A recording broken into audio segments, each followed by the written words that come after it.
Essentially, what I'm talking about is getting tech to actually understand data without having to use an external program to use it. And what I've been using is on and off for the last few years is to use Lure, get Lure to do the work. So. I can't find a network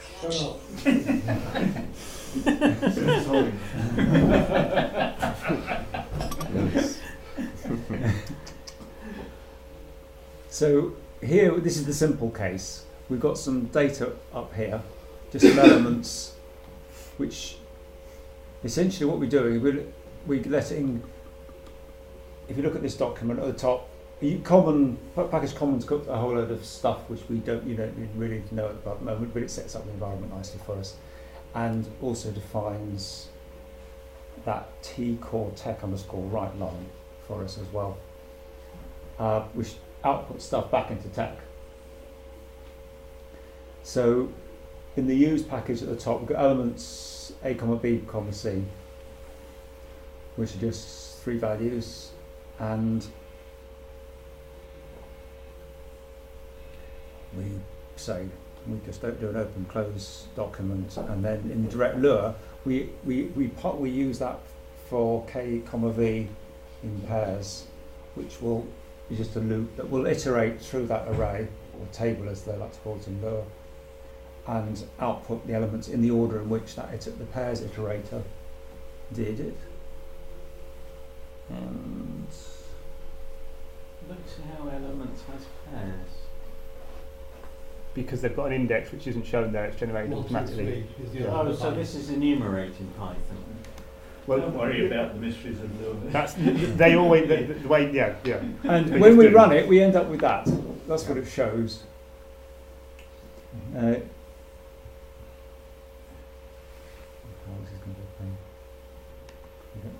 That will run. It'll iterate pairs. Pairs is a function which returns an iterator. Can I ask why not I-pairs, as they are indexed by number? No. They're implicitly indexed. Yes, exactly. So why not but in I-pairs? the next one, okay, fair enough. Essentially, the plan was that you go your way through. All right, I've jumped ahead, obviously. Sorting north, and then there's sorting one, and blah blah blah. Okay. For a bit, and we end up with increasing levels. What sort of data structure is elements? Is it a table? It's a table. It's got an order. It has an order which all Lure data is tables. Yeah. Just like Unix, everything's a file. In this case, in Lure, everything's a table. You can have tables and tables. A number? Yeah, everything's a table. Yeah, everything's a table. There are certain, but there are. Let's go with that. And the default indices are numbers. Right. Yes. It might not look like a table, but it's a table. So therefore, when you iterate over it, it will end up being in that order: 1, 2, 3. 1, 2, 3. Yeah. All right. That's what I'd expect. Which is what you'd expect.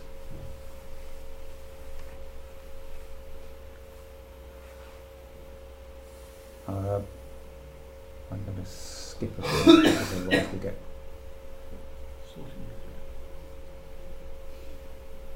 We can also have alternative kinds of iterators. In this particular case, this will iterate in natural order of the elements.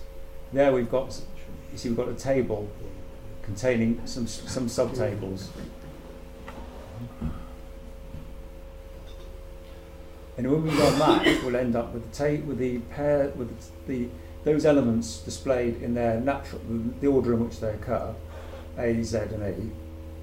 If we then sort by alphabetic using the iterator, which accepts an extra parameter, which is a function which, when passed the elements, it will give them a sort key, which then gets used to sort them in the correct order, which then the iterator then returns back. Can you use the mouse on your finger? Because from here, oh, sorry, yes. That doesn't really work.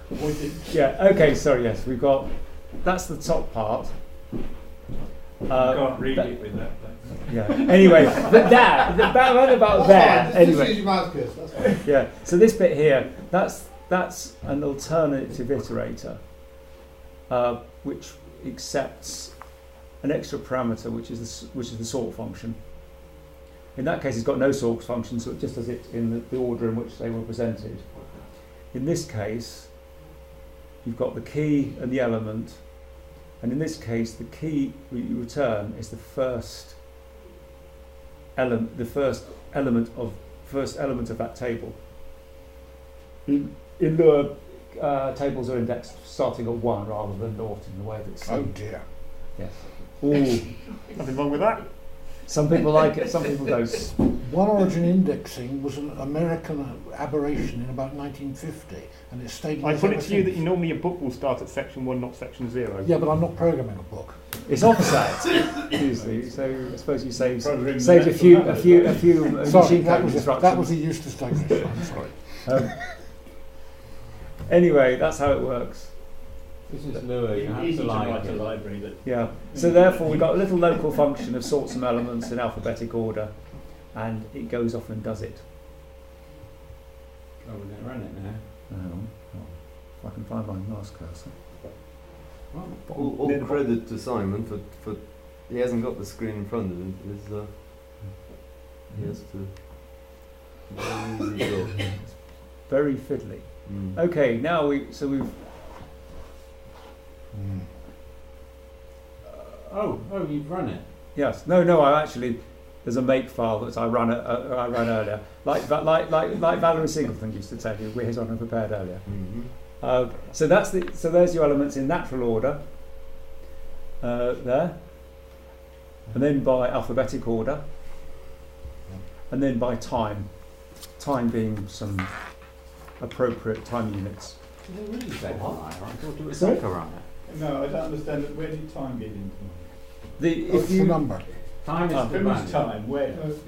Oh, there were two parameters. It's part of the data, is it? It's part of the data. Oh, sorry, I oh didn't. balls! I've lost my mouse cursor. Doesn't matter. There we are. Look, you see, we've got Abraham 300, Zachariah Okay, all right, 200, yeah. and Elijah 100. Can I just have that slide for a moment? Yeah. You've got Elijah, Zachariah, and Abraham. I So- assume that Moses came forth. Well, the reason why I use Abraham and Zachariah is because when You've missed the point. I assume that Moses came forth. yeah, but the thing was he was disqualified because he used his motorbike. Yes. I thought it was a basket. No. He had because he had a very loud triumph, because it was heard throughout the land. The roar of his triumph was So he was heard across the DQ'd, land. so therefore we don't put him in the results table. Whereas, of course, Elijah was a very fast runner because he could outrun a chariot. So if he could ride a bike reasonably well, he'd finish first. Whereas Abraham and Zachariah are fairly old blokes and they can't run for toffee. So I haven't stolen your joke, have I? anyway, that's what you can do with doing all your work in Lua. You get a reasonably sane language once you've got your head around it. Oops, sorry. So you can write Walk your quite, head. and you can, and in theory you can write it, you can document it, debug it, and everything. And whereas trying to do that in another language, trying to do that in tech is a Hang on, non-starter. can I ask a question here in the dark? Why would I want to do this? I mean, I'm sorry, Because it's there. I'm trying to understand I was going to lead up to one really good application, which Because actually, the way I would think about this is I've got 1,000 data points, yes, and so I'd want to check the integrity of the numbers, the characters, whether there are any unprintable characters in those. oh, that's what I was going to come to eventually. I'm going to do this is the idiot case. So I would write the C++ program to do that. Yes, With full error checking, well, depending on the integrity and the security level of the data. but it's quicker to write it in an interpreted language. It's quicker Possibly. to write it in the language you know. Yeah, there is that too as well. Yes, that's Easy, almost you should bring it into Lua anyway. All bases covered. Anyway, but we can. Well, so in theory, this is probably a lot more understandable than anything else. And the nice thing about using Lua, it's built into the back of tech. So with Lua, you always have your tech engine and your Lua engine will always be matching, but then it'll be to the same level because you will have loaded your Tech Live, whatever version of Tech Live most recently, and they're both together. So if it, one would like to think that it will break in an even way. rather than if you wrote it all in Perl or something, and then of course I don't know whether your Perl is going to work. What version of Perl you've got. I hope there's something better to say for the benefit of Lewin than it's better than Perl. Well, I don't know Perl anyway, so therefore I thought, I'll learn Lua and do it. It's quicker. And it's a nice language. Yeah, although who knows, one day Lua may have the same problem that Perl has. Yes, well, okay, we'll fall at that bridge when we come to it. Anyway, we can skip on. I'm going to zoom on. I've got another one. Oh, yeah. Basically, there was a progress of them. Had the presentation worked well, we would actually have got. Okay. What number are we going to get? I'm going to 8 immediately because otherwise we'll. With this interface, we might lose the will to live. Well done. Very impressive. You're doing a great job. Oh, something small. No, backspace, Spell. backspace, Text. backspace, X, Is there maybe an underscore in that? underscore 8, back, Yeah, underscore. Got your file naming sussed out. Yeah. Okay, you see that now we've actually got, see at the top we've got another require sorting underscore 8. There's some Lua that does all that work. So now we can getting a slightly more user-friendly interface to that, where we can add the elements of these people, and the add element macro we'll shove that into that elements table. So we start off in the coding, that then becomes just an empty table. The add elements shoves values into there, and then we do show elements, which will then effectively do all this loop round and output it.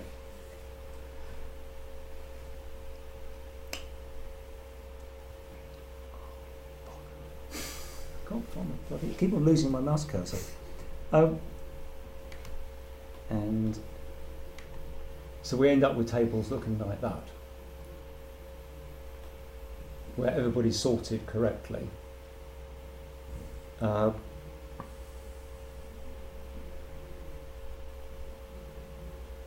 That's starting to get sort of vaguely, so you might want to use it.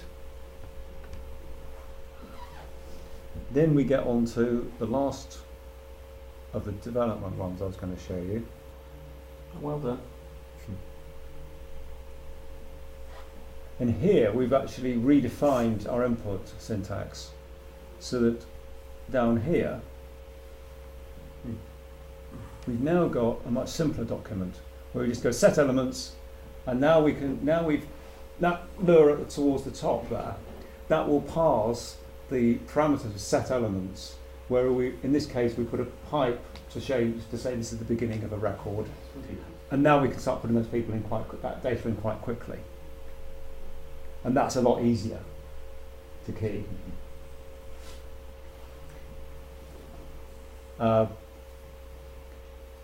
And this is actually moving towards a system which I've been using all year for some races that our club runs.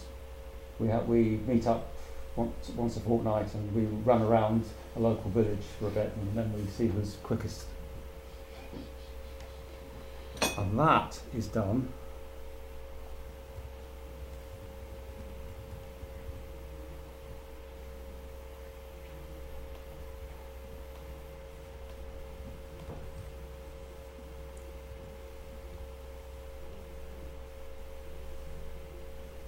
with a number.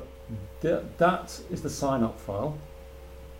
What we do is we sign up online from the club website, and in this section here,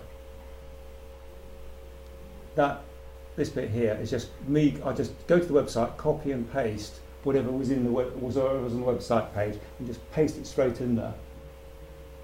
And then let the macro then save, run it, and the macro takes over. It will now know who all those people are. It doesn't show up very well on that screen, but there's a tab character there. And it uses this set athlete sign up uses some char defs, which means that it can read that before tech has screwed around with them, and it just basically redefines all those characters as other. So that my lure gets fed that as a string with all the character returns and all the tabs preserved. And so it just that's fairly easy, and of course it can take people's names, and because it knows there's a comma in them, it now knows that that's actually Matthew Lawrence and me. I'm Francisco Gomez. What do you do with people who have only one name? It doesn't. They can't. These they're not allowed to compete. No, well, no, they are. English people are none of your. On our club website, you have when you join as a member, you have to give them your Christian name and your surname. Well, if you don't have one, though, that's the point. People don't. Nobody's ever tried joining you. Hasn't. Yeah, no Malaysians then. I don't think Elijah had a Christian name. Not in the breed. No. It's a famous computer scientist, Alvin. It was got one early name. to have a Christian name, wasn't it? Yeah.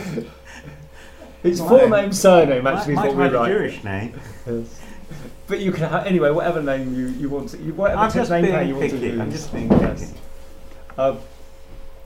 So this file gets generated automatically because we run every fortnight. So therefore it knows because there's a number of files it has to change across, like the athletes table, which is taking the athletes we know about from before and all their personal bests, and anything else we want to know about them. And then it writes a start file, which is that. Now, I don't normally bother to edit that. You could change that around if you wanted to, because we want to start people the slowest first and the fastest last. So Joy Foster, she's an unknown, and Sri Sharma, again, she's not known. So we put them, they start first because they could be quick but probably aren't. And there's James and Tracy, which are two not very quick athletes, Harriet and so on. And eventually you get to Frank Gomez, and then me and Andy Thorndike and Nick. And we start last. And then, anyway, what we do is then that gets printed out to a paper file. Can I get back?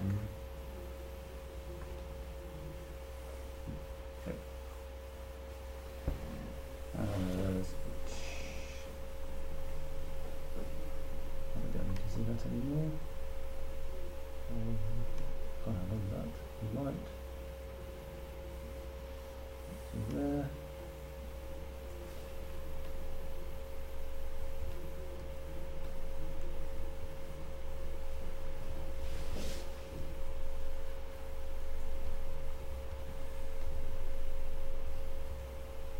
No, PDF back, D, F. Yes. Right, okay. The problem is you have to start people in one order and then score them in alphabetic order, because when somebody's zooming round, and especially at the end of the season, it can get quite dark under the timing point, because we go around a number of times. So we want to call people out in their start order, and this is what Lua does for you. So it's taken that, and then of course we now have, although Andy's one of our fastest runners, he will want to have him first, and Bernard, and then Christina, Clive, blah blah, all the way down to whoever. And that's why the original version shows Abraham, Zachariah and Elijah, because in the start order you would have Abraham and Zachariah towards the top, and then Elijah, with the rest of us in the middle, and Elijah at the bottom. But on the scoring sheet, of course, you want Abraham to the top and Zachariah to the bottom and Elijah somewhere in the middle. And what happens is, this is a paper sheet because it's very robust. Anybody with a clock and a biro can do it, and this village has no Wi-Fi anyway. So even 3G doesn't always work where we are. So we just do this on paper. That basically gives you those bits of paper. Then come to me, and then hopefully, if I can find it.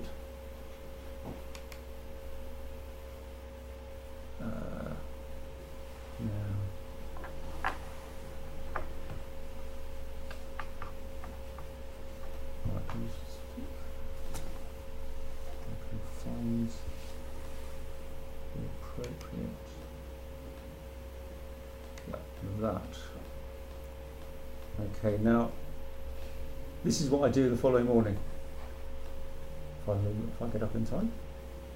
All those names of people. See where it says athletes results. All those people were generated automatically. I can then take those results and key them very quickly because those times are in shorthand. And then Lua then does all the work to then span those out. So where that says 11:24, that means 11 minutes 24. So all those are the wall clock times, all entered. So for example, Christina started off 6 minutes after the first athlete, and she then crossed the first timing line at 11:24, 11 minutes 24, and so on. And then she came back off the bike at 49:38, and so on. And that's a lot quicker to key than trying to do it in Excel, where you'd have to put 0:49:38. So this makes life a lot quicker. If you didn't do Excel, you'd VBA it to do that. You would still do the same thing. Yeah, but the thing is, you can't. But when you process it, there are so many things you can't do easily in Excel in a robust and reproducible way. I'm not saying I would. I'm just saying, observing that you could achieve that effect. You that could particular effect in Excel that particular effect, but sadly, easily. Or in tech. Or in tech, yes. Yes, you could, but it's but I found it was a lot easier. Now, that produces, because you've got all these log files, effectively, that known athletes, we rewrite it, which then gets used in a fortnight's time as the input. Because these people, for example, might have not done quite well. And as they say, here's one we heard earlier, that's your results.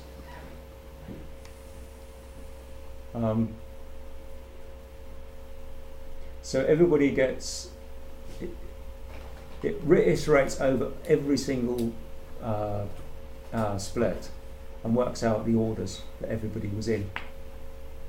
So Andy actually went zooming along. He was so fast, he was first and everything, and he finished first in 56, 52. He's a male senior, which again, that's looked up from what we know about the athlete. We know what his year of birth is, therefore we know what age group he's in. And so it's score, and we know that Christina's a woman, so she's a female senior, and she in this case was the first female senior, and it's the first time she ran. And her husband Roland, he came second overall and second bloke. Again, he was the first time he ran that day, and so on. Anyway, that's essentially how what you can do with LaTeX. And you have a nice little package file. You can put it on CTAN if you wanted. And that's quite our club finds that extremely useful. It takes me about 10 minutes every Wednesday morning at about 6 o'clock when we get published. Except that then I didn't actually. I think I lay in that day.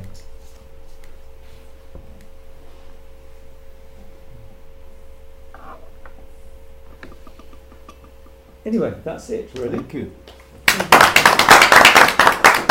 You did it.